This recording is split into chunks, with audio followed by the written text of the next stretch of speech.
ഇതാണ് ഇവിടുത്തെ അമ്പഴങ്ങയുടെ ചെടിയാണ് ഇട്ടത്.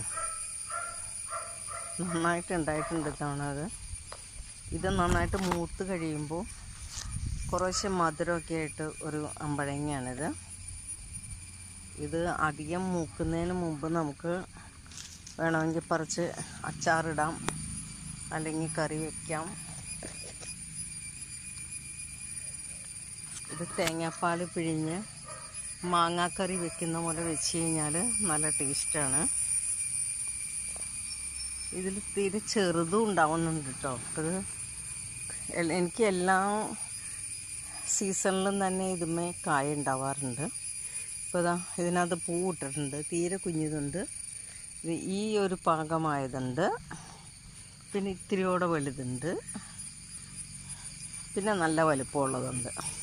അങ്ങനെ പലതരം അമ്പഴങ്ങയാണ് ഇത്തേ കിടക്കുന്നത്.